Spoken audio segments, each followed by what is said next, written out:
오라버니들 안녕하세요. 인생에는 정답이 없다고들 하죠? 하지만 여자를 다루는 데는 어느 정도 정해진 정답이 있습니다. 내가 사랑하는 여자의 어디를 자극해야 이 여자가 안달이 나는지, 그리고 나에게 더 빠져드는지 하는 여자들의 은밀한 호르몬을 자극하는 방법 말입니다. 어떻게 해야 그녀들을 제대로 자극하고 만족시켜서 끝내주고 능력 있는 남자로 인정받을 수 있을까요? 오늘은 여자를 제대로 자극하는 방법에 대해서 상세히 알려드릴게요. 흔히들 정신적인 사랑이라고 해서 플라토닉 러브를 강조하는 여자들이 있는데 다 헛소리입니다. 가끔씩 이런 여자들이 있죠? 나는 불감증이다. 나는 잘 못 느낀다. 진짜 안타까운 소리입니다. 여자를 제대로 자극할 줄 아는 남자를 아직 못 만나봐서 하는 이야기입니다. 여러분이 그런 남자가 되어서 저런 소리를 하는 여자의 입을 싹 다물게 하는 방법을 알려드리겠습니다. 우선 첫 번째를 설명하기 전에 여자로서 남자들에게 하고 싶은 말이 있습니다. 남자들은 항상 처음에만 구석구석 아주 온갖 공을 들였다가 나중에는 대충대충 하는 둥 마는 둥 하고 바로 본 게임으로 들어가려고 하는 경우가 많은데요. 여자에게 한 소리 듣기 싫어서 그냥저냥 얼렁뚱땅하는 거죠. 물론 남자들의 입장도 이해합니다. 남자와 여자는 흥분하는 속도와 자극을 받는 시간이 다르기 때문에 남자들은 바로 본 게임으로 들어가고 싶다는 것을요. 하지만 여자라는 동물 자체가 천천히 달아오르는 속성이 있기 때문에 생리학적으로 남자들이 약간 공을 들여야 하는 게 남녀의 차이입니다. 물론 그렇다고 여자들도 가만히 누워서 어디 해봐라 이런 식으로 나오면 절대 안 되겠지만요. 이런 서로의 입장 차이를 아셨다면 정말 배려심 많은 신사가 된다는 것 잊지 말아주세요. 그럼 첫째, 엉덩이입니다. 남자들은 여자의 엉덩이를 좋아하죠? 당연한 말이죠. 하지만 잘 생각해보세요. 그녀와의 잠자리를 하던 중에 제대로 만진 적이 있나요? 생각보다 별로 없다고 말하는 남자들이 아주 많을 것입니다. 왜냐고요? 남자들은 보는 것을 좋아해서 청바지 입은 여자의 엉덩이는 자주 보더라도 막상 본 게임을 시작할 때는 잘 만지지 않습니다. 진짜 잘 안 만짐.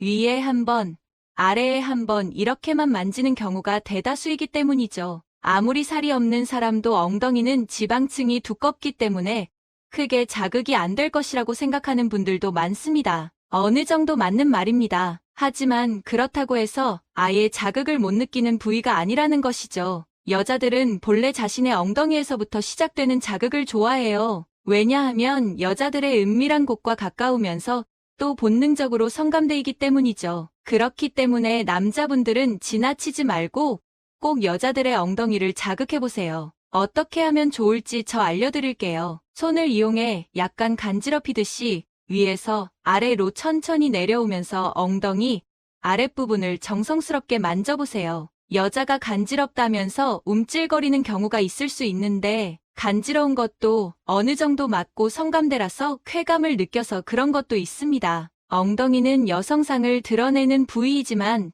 잠자리를 할 때는 남자들이 중요하게 여기지 않고 넘어가는 경우가 아주 많은 부위죠. 하지만 진정한 고수는 여자의 윗동네 하나 아랫동네 하나 이렇게만 자극하는 게 아니라 엉덩이부터 손으로 부드럽게 자극한다는 사실 잊지 마세요. 둘째, 여자의 귀는 애초에 성감대라고 보기에는 어렵습니다. 다른 신체 부위에 비하면 면적도 적고 감각세포가 많지 않기 때문이죠. 하지만 여자 입장에서 남자가 자극하면 다른 이야기입니다. 여러분은 응무가 뭐라고 생각하시나요?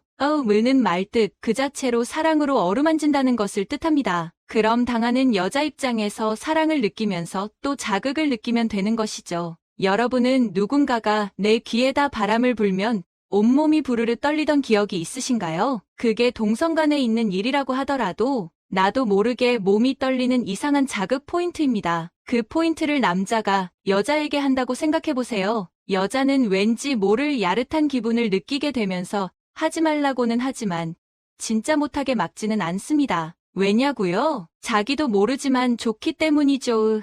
진짜 고수는 귀를 자극하는데요. 옷을 벗지 않고도 드러난 부위이기 때문에 지나치기 쉽지만 귀에다 뽀뽀를 하거나 정성스럽게 어루만져보세요. 또 여자는 청각에 아주 예민하기 때문에 만지는 것도 좋지만 아주 작게 사랑한다고 그리고 너무 아름답다고 속삭여보세요. 여자는 시작도 전에 이미 후끈 달아오를 확률이 아주 높습니다. 셋째, 발가락입니다. 남자들은 맨날 여자의 가샤만 좋아하지만 발가락도 아주 훌륭한 성감대입니다. 제가 없는 말을 지어내는 게 아니라 10세기 중국 전족은 아이의 발을 이쁘게 만들기 위해 아이의 발에 피륙을 감아 발이 못 자라게 해왔습니다. 그 이유는 뭘까요? 바로 남자들이 그 발을 보고 자극을 느껴서라고 합니다. 하지만 반대로 여자 입장에서도 발은 아주 에로틱한 부위입니다. 영화에서도 종종 등장하는 장면이 남자가 여자의 발을 어루만지면 여자가 어쩔 줄 몰라 하면서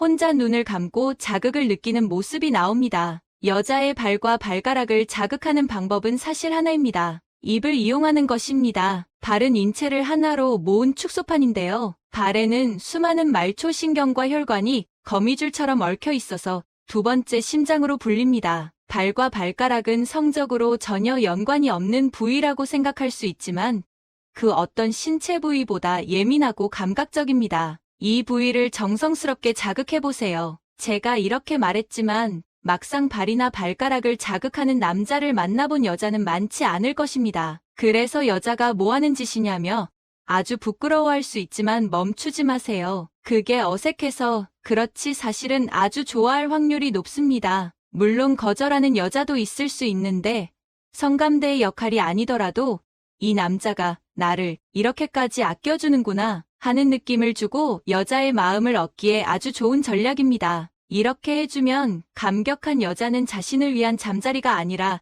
남자를 더 기쁘게 해줘야겠다는 쪽으로 마음이 들면서 남자에게 이렇게 말할 가능성이 높습니다. 오빠 이만 됐고 이제 내가 해줄게. 어떠신가요? 여자를 자극하는 부위라고 하면 입이나 목덜미 같은 아주 뻔한 부위를 생각하셨을 수 있지만 제일 중요한 포인트는 여자 입장에서 평소에 받지 못했던 사랑의 어루만짐을 경험하게 해주는 것입니다. 한 번뿐만이 아니라 이 여자의 몸과 마음을 다 얻어야 진정한 잠자리라고 할 수 있습니다. 그러니 남자분들은 한번 돌격해서 끝내지 마시고 여자가 감동받아서 바톤 터치하겠다고 할 때까지 천천히 자극해보시는 것은 어떨까요? 이제 오늘의 다음 콘텐츠로 넘어가겠습니다. 오늘은 침대에서 여자에게 절대 하면 안 되는 말에 대해서 말씀드려 볼 텐데요. 정말 많은 남성분들이 이걸 잘 몰라서 상대 여자에게 상처를 주거나 혹은 손절을 당하게 되는 경우가 있습니다. 그렇기 때문에 오늘 말씀드린 내용들은 반드시 잘 숙지하셔서 한 번의 실수로 여자에게 상처를 주거나 손절을 당하는 일이 없도록 하시기 바랍니다. 그럼 지금부터 구체적으로 말씀드려 보도록 하겠습니다. 구독과 좋아요, 알림 설정은 영상 제작에 큰 힘이 되고 있답니다. 항상 감사드립니다. 침대에서 여자에게 절대로 하면 안 되는 말. 첫 번째, 외모 비하. 침대에서 여자는 옷을 벗고 알몸인 상태이기 때문에 매우 예민하고 민망해합니다. 상대 남자가 내 알몸을 보고 실망하면 어떡하지?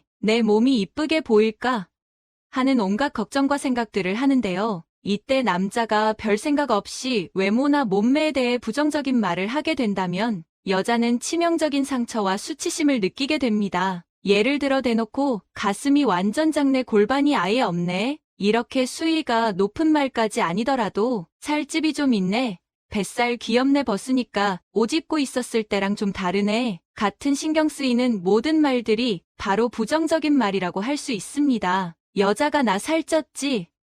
라고 말을 해도 절대 솔직하게 좀 찐 것 같네? 라고 대답하면 안 됩니다. 여자가 침대 위에서 알몸으로 있을 때는 앞서 말한 대로 굉장히 민감한 상태이므로 빈말이라도 외모나 몸매에 대해서는 무한한 칭찬을 해주는 것이 좋습니다. 이러한 칭찬들도 모두 전이 과정에 포함되는 것이니 로맨틱한 기운을 담아 진행하시는 것이 좋습니다. 두 번째, 여자에게 리드를 요구하는 것. 침대 위에서 상대 남자를 리드하며 적극적으로 임하는 여자는 거의 10명 중에 1명 있을까 말까입니다. 여자는 항상 남자에게 지배받고 리드당하길 원하고 특히나 침대 위에서는 더욱 그러합니다. 그런데 가장 중요한 순간인 침대 위에서 남자가 여자한테 이런 주도권을 넘겨주면서 리드를 요구하게 되면 여자는 상대 남자에게 느꼈던 성적인 매력들이 굉장히 큰 폭으로 감소하게 되며 성욕도 확 떨어져서 그 즉시 관계가 끝나버릴 수도 있습니다.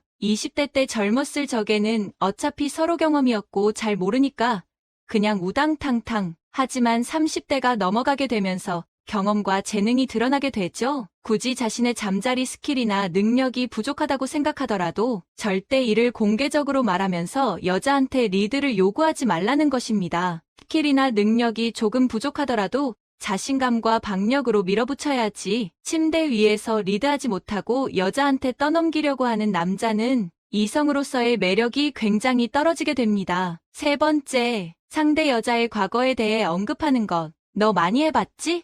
너 왠지 경험이 많을 것 같은데. 이런 말은 상대 여자에게 굉장한 수치심을 안겨줄 뿐만 아니라 둘의 관계가 바로 끝나버릴 수도 있는 독이 되는 치명적인 망언입니다. 물론 둘이 이미 오래 만난 사이고 서로 수위 높은 야한 말을 주고받는 사이라면 크게 상관이 없겠지만 아직 썸을 타는 사이나 연애 초기에 이런 말을 하게 된다면 관계가 파국으로 치닫게 될 수도 있습니다. 이 말을 들은 여자는 상대 남자가 나를 해픈 여자로 보고 있구나, 나를 성적으로 문란한 여자로 보고 있구나 라는 생각을 하게 됩니다. 남자는 별 생각 없이 한 말일 수도 있지만 상대 여자에겐 엄청나게 상처받는 말이고 굉장히 신경 쓰이는 말인 것이죠. 정 궁금하다면 나중에 더욱 가까워진 뒤에 조심스럽게 간접적으로 물어보는 것이 좋습니다. 네 번째, 좀 조여봐 라고 말하는 것. 이런 말을 듣는다면 지금 이 사람은 나한테서 만족을 못하고 있구나 라는 생각을 하게 되어 상처와 좌절감을 느끼게 됩니다. 자신의 생식기에 대한 비난으로 받아들이기 때문인데요.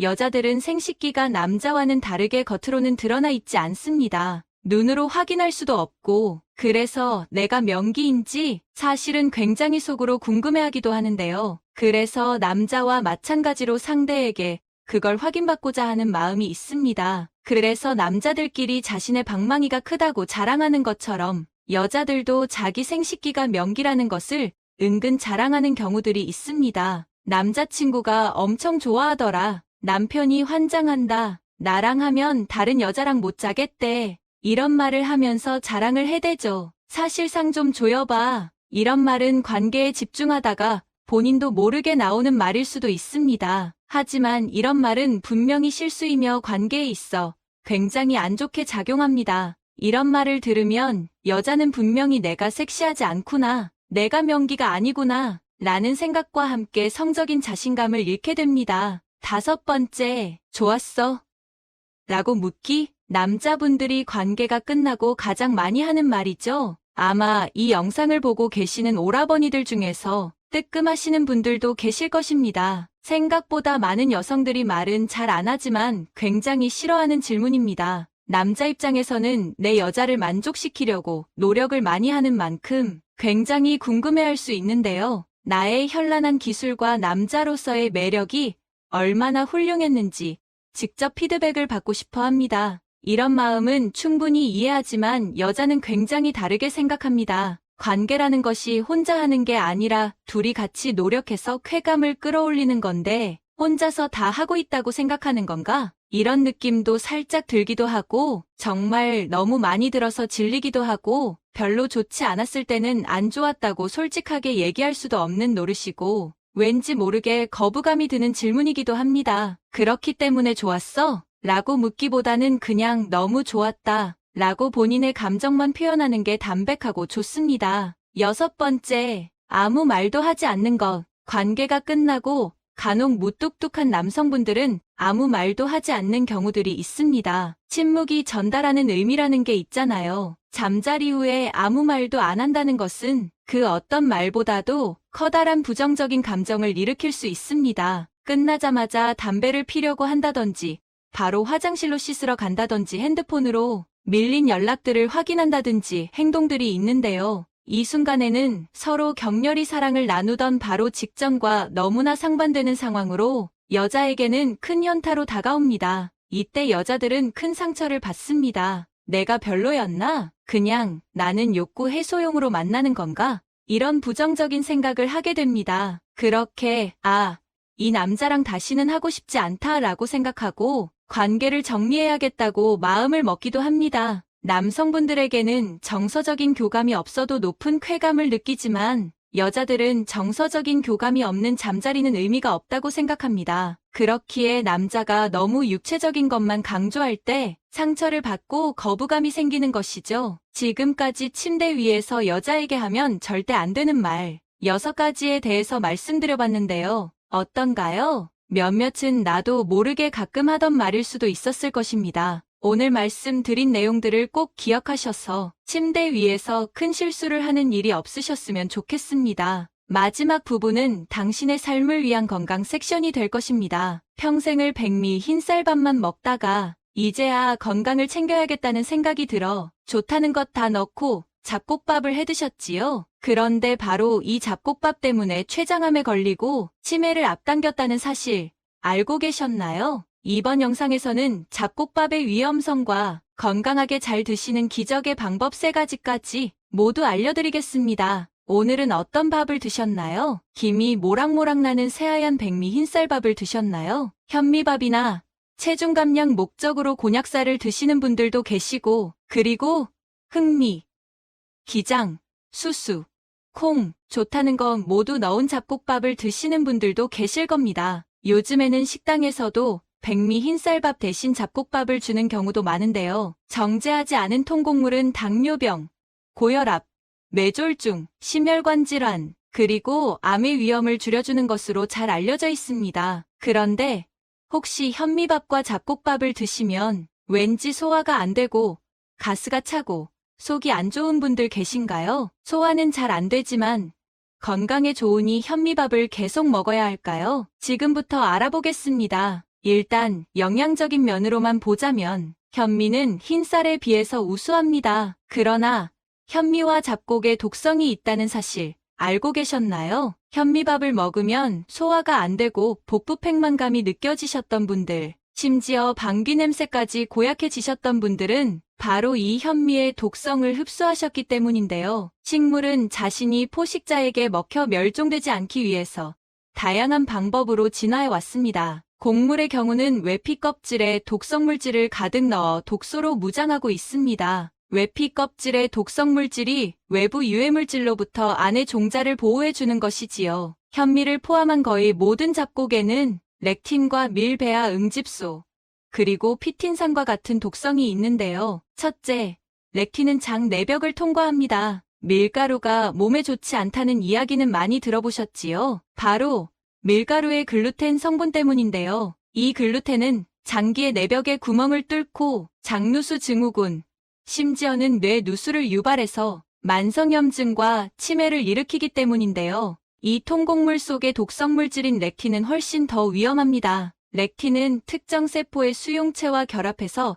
장 내벽 속의 이음부를 해체하기 때문에 만성 장누수 증후군과 만성염증, 그리고 암과 치매, 고혈압, 당뇨 등의 질환을 유발합니다. 하버드대학교 의대에서 발표한 렙틴의 위험성 논문을 보면 산성이 매우 높은 위장 안에서도 렙틴은 분해되지 않는다고 합니다. 곡물 외피 껍질의 독성이 우리의 내장 안에서도 소화되는 것을 저항하는 것이지요. 이 과정에서 메스꺼움, 소화불량, 구토, 배탈, 속쓰림, 설사, 장내 가스를 유발할 뿐만 아니라 칼슘, 아연, 마그네슘과 같은 미네랄과 단백질의 흡수를 방해한다고 합니다. 즉, 잡곡밥을 함께 드시면 같이 먹는 음식들의 영양분을 흡수할 수 없어 영양불균형을 초래하는 것이지요. 두 번째, 렉틴은 면역체계를 혼란시킵니다. 렉틴은 우리 몸속에서 분자 모방 기법을 사용하는데요. 몸속에 다른 단백질인 척 기생충처럼 있다가 우리 몸의 면역체계를 속여 자가면역 반응을 일으킵니다. 또한 우리 몸속의 장내 유익균과 유산균 등의 세균의 성장과 활동을 억제해서 장내 환경을 악화시키지요. 요즘 유산균 많이 드시지요? 현미밥과 함께 드시면 아예 효과가 없을 수 있습니다. 플랜트 패러독스의 저자 건드리 박사는 렉틴이 관절 통증, 속쓰림, 알레르기, 탈모증, 빈혈, 천식, 골소실, 암, 치매, 우울증, 고혈압, 파킨슨병 등 무려 49가지의 질병을 일으킨다고 주장합니다. 우리가 우려하는 거의 모든 질환인데요. 특히 관절의 염증과 통증을 유발하니 주의해야 한다고 경고합니다. 세 번째, 렉틴은 세포의 신경 전달 과정을 방해합니다. 렉틴은 심지어 우리 몸속의 호르몬 신호를 모방하거나 차단해서 세포들 사이의 소통을 방해하는데요. 예를 들어 WGA 렉틴은 인슐린과 거의 똑같이 생겨서 우리 몸속의 체근육량을 줄이고 뇌세포와 신경세포를 굶겨 치매는 물론 암과 같은 질병을 유발합니다. 매년 현미 속에 비소 함량이 증가하고 있다는 것이 발표되었는데요. 원래 비소는 물과 흙, 공기, 동물과 식물 등 자연에 있는 물질이지만 사람이 과다 섭취하면 몸에 해로운 중금속 독소입니다. 일반적으로 우리가 먹는 음식물에는 비소가 조금씩 들어갈 수밖에 없지만 체내에서 분해되거나 체외로 배출되기 때문에 괜찮습니다. 그러나 현미는 아닙니다. 다른 곡물과는 달리 현미는 독성이 심한 무기비소가 들어있는데요. 왜 현미만 특히 그럴까요? 이유는 바로 벼가 밭이 아닌 논에서 자라기 때문입니다. 논에 있는 물을 정수하지는 않지요. 따라서 물속에 농약 등의 성분으로 비소가 많이 들어있는데 가둬진 물속에서 비소가 전부 벼로 흡수되기 때문입니다. 다행히 도정 과정에서 대부분 제거되지만 현미는 도정 과정이 짧아 백미에 비해 거의 2배에 달하는 무기비소를 함유하고 있습니다. 세계보건기구의 발표에 따르면 현미 속의 중금속, 무기비소는 독성이 높아서 많은 양이 몸에 쌓이면 신경계 이상, 급성 독성 중독과 다양한 암의 발생, 고혈압, 심장병, 제2형 당뇨병, 뇌기능 손상, 치매까지 불러올 수 있다고 합니다. 심지어 성장기의 유아들과 청소년기에는 집중력, 학습력, 기억력을 저하시키고 임산부의 경우 태아의 선천적 결함 위험까지 높일 수 있다는 충격적인 결과가 있었습니다. 그렇다면 여기서 집중! 통곡물 속의 렉틴과 무기비소와 같은 독성물질을 제거하고 안전하게 먹는 방법이 없을까요? 있습니다. 지금부터 잡곡밥, 현미밥 건강하게 먹는 최고의 3가지 방법 모두 알려드리겠습니다. 통곡물 속 독성물질인 렉틴은 수용성 단백질입니다. 따라서 물에 녹고 끓이면 비활성화 상태로 전환되지요. 그러니 압력밥솥이나 냄비에 취사 전 23시간 정도 현미와 잡곡을 담가두셨다가 불린 물은 버리고 새로운 물로 밥을 지어주세요. 그리고 무기비소의 경우도 물에 담가 놓으면 비소 함량을 57% 이상 감소시킬 수 있습니다. 반드시 불린 물은 버리셔야 해요. 그리고 쌀뜨물도 쓰시면 안 됩니다. 현미로만 밥을 하신다면 적어도 56시간을 불리셔야 소화하는 데에 큰 무리가 없으니 기억해 주세요. 탄수화물을 소화 흡수하기 위해서는 아밀라아제라는 효소가 필요한데요. 이 아밀라아제는 위에서는 분비되지 않고 침과 췌장에서만 분비됩니다. 만약 현미잡곡밥을 드실 때 입에서 잘 씹지 않고 삼켜버린다면 탄수화물을 소화 흡수하기 위해 췌장이 모든 부담을 다 안을 수밖에 없습니다. 차마 다 소화되지 못한 음식물이 장 속에서 부패하게 되는데요. 이때 각종 독소가 생기고 염증이 일어나게 되는 것입니다. 그러니 잡곡밥을 드실 때는 반드시 꼭꼭 씹어 드셔야 합니다. 가끔 현미를 샀는데 이상한 묵은 냄새가 난 경험 있으신가요? 흰쌀과 달리 도정을 거치지 않은 현미의 겉표면에는 불포와 지방산이 있습니다. 이 불포와 지방산은 공기 중에 노출되면 굉장히 쉽게 산화되고 산패됩니다. 산패된 기름은 우리 몸속에서 거의 독으로 작용하는데요. 몸속에 활성산소를 증가시키고 세포 변형을 일으키니 꼭 도정된 날짜를 확인하셔서 최근 일자로 고르셔야 합니다. 오늘은 현미와 통곡물이 위험한 2가지 이유와 독소를 제거하고 건강하게 먹는 방법 3가지까지 모두 알아보았습니다. 현미밥의 칼로리가 낮다고 오해하시는 분들도 계시는데요. 사실 현미밥과 백미밥의 칼로리는 거의 비슷합니다. 하지만 몸에 좋은 영양소가 아주 많고 포만감을 주기 때문에 다이어트는 물론 암과 치매, 고혈압 등 질병 예방에도 매우 효과적인 것이지요. 이렇게 몸에 좋은 현미밥과 잡곡밥 제대로 알고 바르게 먹으면 온 가족이 건강하고 행복할 수 있습니다. 영상이 도움되셨다면 꼭 구독과 좋아요 부탁드립니다. 소중한 지인분들과 가족분들께도 영상을 공유해주세요. 항상 여러분의 건강을 위해 기도드리겠습니다. 앞으로도 더 유익하고 알찬 건강 정보로 자주 찾아뵙겠습니다.